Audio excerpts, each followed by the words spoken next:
And in a few minutes, I'm going to make a unanimous consent request for a bill that we refer to in our office as the American Deficit Relief Act.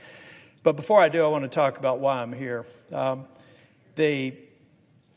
We have a program, if you all remember during the COVID era, we came to this floor multiple times on a bipartisan basis to do everything we could to try to keep the economy afloat while we were dealing with something that hadn't happened to this country in 100 years called the pandemic.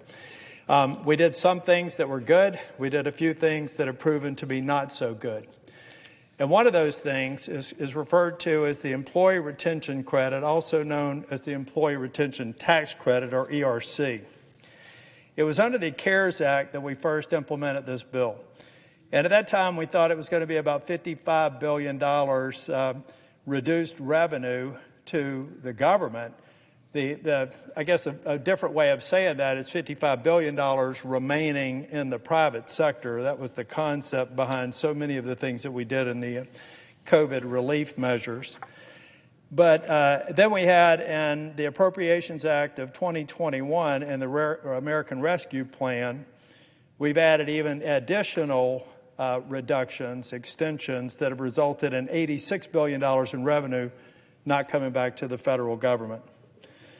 Now, the challenge that we have out there, like we have in a few of these programs, is we've had fraudsters run rampant, and probably none more than the Employee Retention Tax Credit. They have these cottage industries that are set up calling businesses saying, hey, did you know that you're eligible for this? Now, keep in mind, when we were doing this program, these are businesses that are going, my gosh, my business is about to go afloat, go under.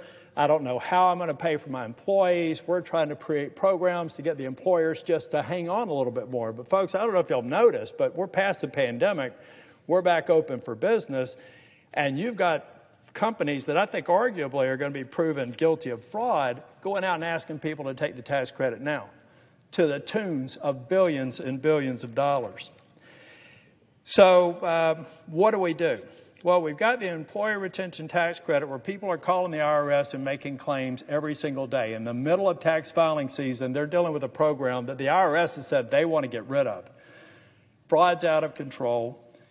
We need to give them help. They've been asking for help.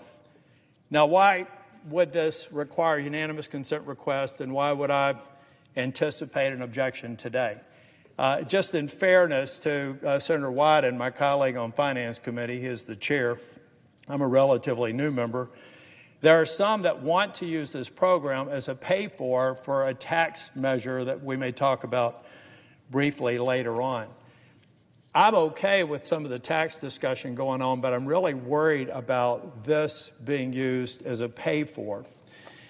Here's why. We implement the program in in the 2019 timeframe, or I should say 20 timeframe. We don't have a pay-for this program. It sits on the books for a while. Now it's costing 3 times as much. And we're using some of what we hope to claw back through fraud and abuse as a pay-for. It just seems to me it's kind of like pay-for laundering. It doesn't make sense when you're looking at some $34 trillion in debt. So I'm just, with a discussion about the tax extenders that are up now, the R&D tax credit, the low-income housing tax credit, all those things I support. And I even support some modernization of the child tax credit. But I got a real problem with using the $78 billion roughly that we think that we can get out of the Employee Retention Tax Credit to pay for it. So, Madam President, I ask unanimous consent that the Senate proceed to immediate consideration of my bill at the desk. I further ask that the bill be considered read a third time and passed, and that the motion to reconsider be considered and made and laid upon the table. Is there objection? Reserving the right to object. Senator from Oregon. Madam President, anybody who follows the Finance Committee knows that I very much enjoy working with our colleague from North Carolina. We work together on a variety of issues. Here, however, we've got a big disagreement, and I hope we can work it out. More than 90% of North Carolina's members of Congress voted in favor of our bipartisan bill to improve the lives of 16 million kids and assist scores of small businesses trying to better compete with China. This carefully bipartisan bill will significantly also increase the supply of affordable housing, which is badly needed from one end of our nation to another. If the Senate approves the request from our colleague from North Carolina, it would, Madam President, essentially kick out one of the legs of this carefully crafted bipartisan tax agreement. The entire bill topples. Here's a little background. After 4 months of negotiations, including many meetings over several months, working with our colleague from Idaho, Senator Crapo, our colleague from Massachusetts, Congressman Neal, Chairman Smith of the Ways and Means Committee and I agreed on a bill that brings together Republican and Democratic priorities. Republicans wanted a set of tax cuts for business. Democrats were willing to accept those because many of those tax cuts will help small businesses and help our country compete with China by promoting research and development. So Democrats said, we'll work with the Republicans on those proposals in exchange for an equal investment in kids and families. We fought for the largest expansion of the child tax credit we could get. Our bill immediately helps 16 million kids from low-income families. The law is on the books, Madam President. I think you and I talked about this when you came to the Senate to join us. The laws on the books today discriminate. They discriminate against so many of our large families of modest means. This bipartisan bill changes that. They'll get to claim the child tax credit for each of the kids just like middle and high-income families get to do. The analysis is from the Center on Budget and Policy Priorities, and it shows what a transformational change this would be for so many families of modest means. For example, a parent of 2 young kids who works as a home health aide or a food server could see their child tax credit nearly double. They could get close to an additional $2,000 to help those families, help them pay for diapers and baby food, school supplies, you name it. For families with 3 or more kids, the benefits are even greater. And in both cases, they'll do even better next year. These are families who walk, Madam President, an economic tightrope every day. They need the help. They're going to keep working hard regardless, because raising a child in America is expensive for everybody. Working class, middle class, even those who are more fortunate. Our bill also includes other bipartisan priorities, and I particularly want to thank colleagues on both sides. Senator Maria Cantwell, my colleague from the Pacific Northwest, our colleague from Indiana, Senator Todd Young, number of senators came together to support the low-income housing tax credit, which will help to build more than 200,000 affordable housing units across the country. All of these priorities are paid for by sunsetting a pandemic-era tax program called the Employee Retention Tax Credit. The program, which technically expired in 2021, has become overrun with fraud. And I think my colleague remembers, because we were there together and all of us were kind of slack-jawed. We had, Madam President, the Commissioner of the Internal Revenue Service, Mr. Werfel, who Senator Tillis and I both enjoy working with. He's a straight shooter. And I said, I got a tip from a whistleblower. What's the story on this employee retention tax credit? I hear it's 95% of the current claims are fraudulent. Let me repeat that. 95% of the current claims are fraudulent. Looked at his shoes and said, yes, that's the case, senators. So that's what we're looking at for our pay for it. The Joint Committee on Taxation, these are the people, I know they're not exactly a household word, but they're the official nonpartisan experts. And as my friend from North Carolina and I know, we kind of use them as the gospel before everybody starts running around and twisting the politics. And Joint Committee on Taxation tells us that cutting off the ERTC claims pays for nearly the entire tax bill that Chairman Smith and I introduced. So it makes a lot of sense to cut off an out-of-date program that's overrun with fraud and redirect those dollars to low-income families and priorities like research and development and small business. Now, I know that my colleague from North Carolina is raising objections to this as being an offset, and he certainly has a right to do that. But I want to take a minute to kind of walk through the implications. First, my colleague's request from the Senate right now would shut down these employee retention claims, but it doesn't include the rest of the bill that Chairman Smith and I introduced. So there would be no help for low-income kids and families, no boost for R&D, no boost for small business. And I know my colleague thinks that this is some kind of gimmick, and he'd like to wait and pass the business pieces of the tax package without any offset. Now, I'm not sure, because he and I have not really talked about it, but there is this old saw that corporate tax cuts pay for themselves. Essentially, that the tax breaks favored by Republicans never need to be offset, regardless of the proof they'll add to the deficit.